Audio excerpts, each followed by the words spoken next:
Hello मित्रों, मैं आपको पेटेंट हिंदी में समझाने की कोशिश करूंगा। बहुत लोगों का सजेशन आया कि उनको हिंदी में भी पेटेंट जानना है।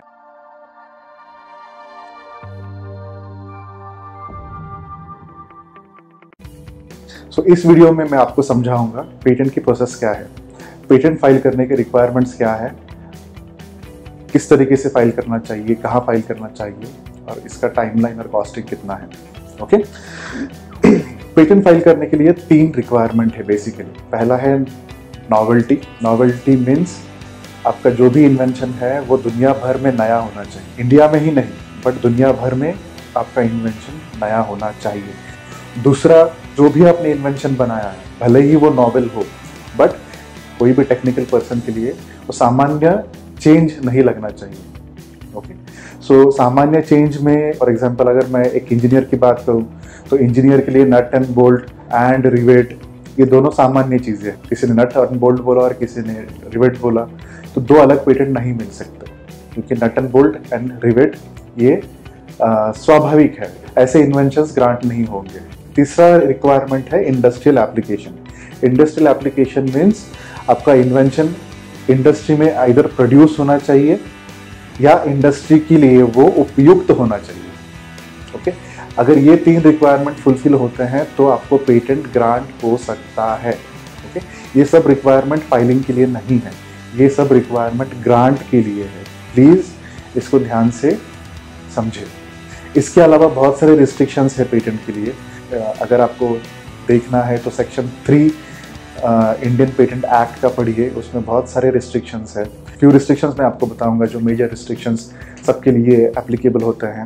एग्रीकल्चर हॉर्टिकल्चर का मेथड पेटेंटेबल नहीं है, टीचिंग का मेथड पेटेंटेबल नहीं है। मियर सॉफ्टवेयर मीन्स सामान्य सॉफ्टवेयर, जो सॉफ्टवेयर ही है वो पेटेंटेबल नहीं है। बिजनेस मेथड पेटेंटेबल नहीं है। मैथमेटिकल एल्गोरिथम्स पेटेंटेबल नहीं है। साइंटिफिक प्रिंसिपल E=mc², ग्रेविटी ये पेटेंटेबल नहीं है। सर्जिकल मेथड्स पेटेंटेबल नहीं है। आपका इन्वेंशन आपके वेदास में वेल नोन है, लिखा हुआ है तो नहीं मिल सकता। अगर आप 3-4 इंग्रेडिएंट्स इकट्ठा लेके कोई और आउटपुट दे रहे हो तो आपका इन्वेंशन पेटेंटेबल हो सकता है। ये ब्लैंक आउट नहीं है कि आयुर्वेदा का इन्वेंशन नॉट पेटेंटेबल है। जो भी ट्रेडिशनली हमको पता था वो पेटेंटेबल नहीं। ये पेटेंट कैसे प्रोसेस होता है? तो पेटेंट आप प्रोविजनल या कंप्लीट फाइल कर सकते हो पेटेंट ऑफिस के साथ। प्रोविजनल मीन्स अगर हिंदी में उसका ट्रांसलेशन देखें तो अनंतिम आवेदन उसे कहते हैं। तो ये आपको सिर्फ डेट देता है प्रोविजनल एप्लीकेशन, ये ग्रांट कभी नहीं होता। तो प्रोविजनल सर्टिफिकेट नहीं, कुछ ऐसा कुछ नहीं है प्रोविजनल सर्टिफिकेट जैसा। प्रोविजनल आवेदन है, एप्लीकेशन है, इससे कोई ग्रांट वगैरह कुछ नहीं मिलता। अगर आपने प्रोविजनल फाइल किया है तो आपको मिलते हैं 12 महीने कंप्लीट आवेदन या कंप्लीट एप्लीकेशन फाइल करने के लिए। एक बार आप कंप्लीट फाइल करते हो तो उसके बाद आपको मॉडिफिकेशन का कोई भी चांस नहीं मिलता, याद रखना। ना कुछ ऐड कर सकते हो ना कुछ डिलीट कर सकते हो उस एप्लीकेशन से।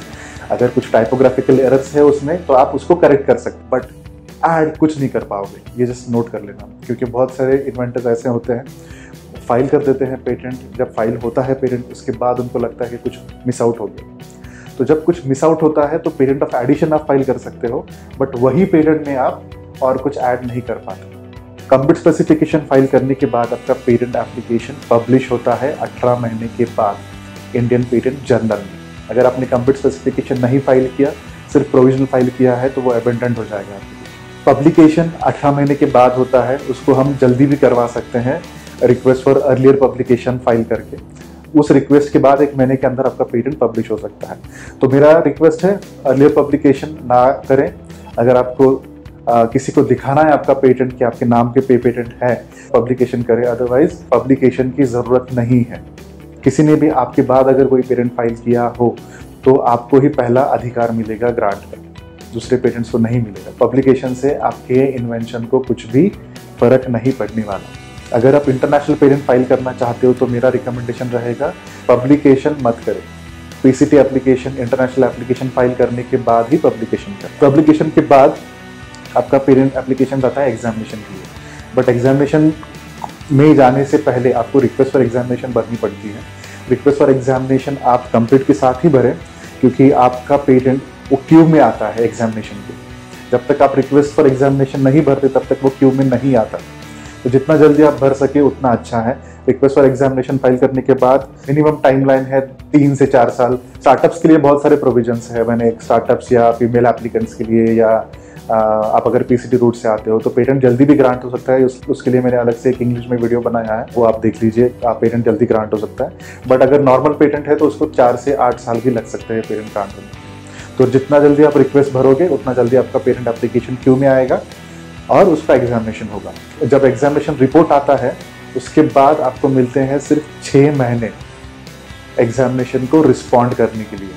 6 महीने के आगे कोई भी एक्सटेंशन नहीं है, आपका सीधा पेटेंट एप्लीकेशन एबेंडेंट हो जाएगा। उसके बाद एक्सटेंशन नहीं है, ध्यान रखिए।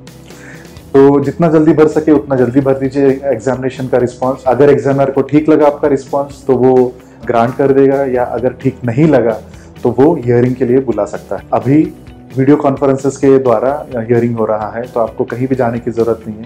आप अपने पेटेंट कंसल्टेंट के ऑफिस में बैठ के या खुद घर पे बैठ के वीडियो कॉन्फ्रेंसिंग के द्वारा हियरिंग अटेंड कर सकते हो। तो हियरिंग कोर्ट की जैसी नहीं होती, ये सामान्य हियरिंग है, क्रॉस टेबल हियरिंग होती है, जहाँ पे आपको पूछा जाता है कि आपका इन्वेंशन कैसे नया है। ये हमने 3-4 पेटेंट डॉक्यूमेंट दिए हैं भाई, आप देख लीजिए कौन से इन्वेंशन आपकी हमको तो लगे सिमिलर है, तो आपको बताना है वो कैसे सिमिलर नहीं है। तीसरा चीज़, अगर कोई फॉर्मेलिटीज में प्रॉब्लम्स है, बहुत सारी चीज़ें ऐसी है कि गवर्नमेंट के पास पहुंचती ही नहीं है, तो आपको दोबारा फाइल करने के लिए बोलेंगे।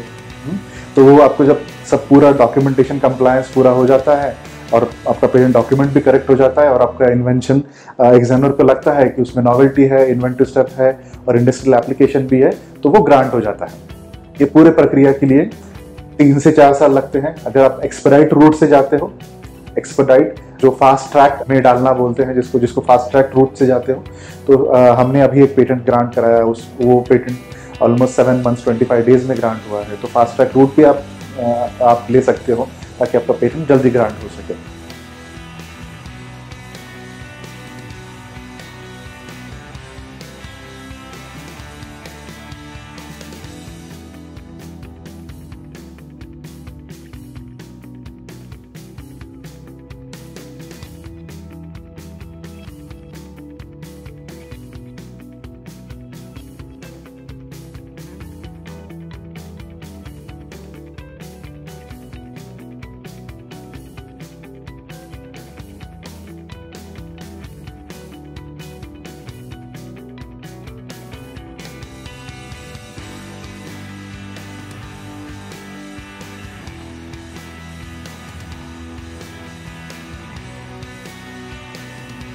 पेटेंट कैसे ग्रांट होता है, ये पूरी प्रोसेस है। जितना अच्छा पेटेंट डॉक्यूमेंट आप लिखोगे, जितने अच्छे क्लेम्स है, उतना ज़्यादा वैल्यूएशन आपका पेटेंट का होगा।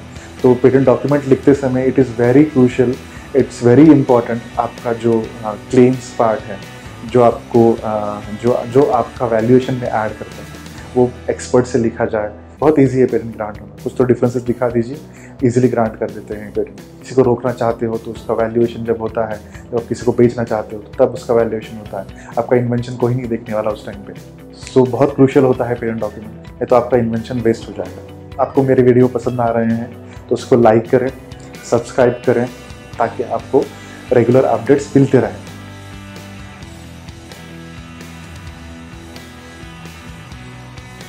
Thank you for watching.